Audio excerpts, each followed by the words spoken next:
திருநெல்வேலி மாவட்டத்தில் உள்ள ஒரு சிறிய ஊர்தான் கல்லிடைக்குறிச்சி. அங்கு சேத்துராமன் என்ற ஒரு விவசாயி வாழ்ந்து வந்தார். அவரைப் போலவே அவரது குடும்பமும் விநாயகரை பெரும் பக்தியுடன் வணங்கி கொண்டிருந்தது.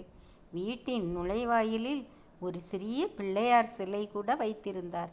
காலை எல்லா வேலைக்கும் முன் சேதுராமன் ஓம் கணபதியே போற்றி என்று சொல்லிக்கொண்டு தீபம் ஏற்றி பூ வைத்து வழிபட்டு வந்தார்.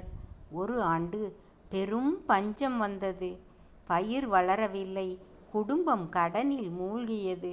பலர் சேதுராமனை ஏமாற்றிவிட்டனர். ஆனால் அவர் விநாயகரிடம் தான் நம்பிக்கையுடன் இருந்தார். தினமும் அவர் சிலையுடன் பேசுவது போல, என்னோட சுமை நீதான் தாங்கணும் பிள்ளையாரப்பா என்று கதறி கதறி அழுதார். அந்த வருடம் விநாயகர் சதுர்த்தி விழாவும் வந்தது. என்னால் என்ன எப்படி நான் கொண்டாடுவேன் என்று ஏங்கி தவித்தார்.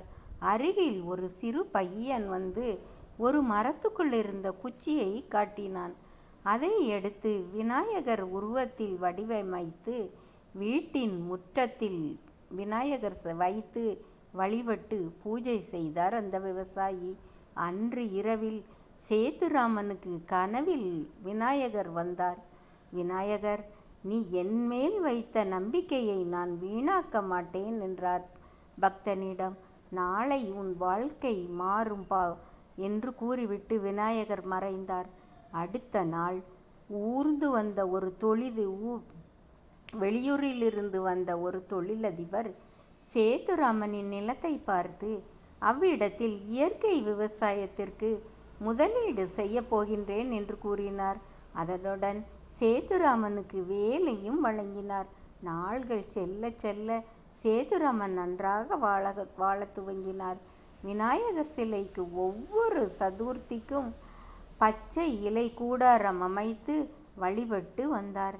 இந்த கதையின் நீதி, பக்தி என்பது நம்பிக்கையின் ஒரு உருவமாகும். உண்மையுள்ள பக்திக்கு கடவுள் எப்போதும் கருணை செய்வார் என்பதுதான். கதை பிடிச்சிருந்தா லைக் பண்ணுங்க, ஷேர் பண்ணுங்க, சப்ஸ்கிரைப் பண்ணுங்க.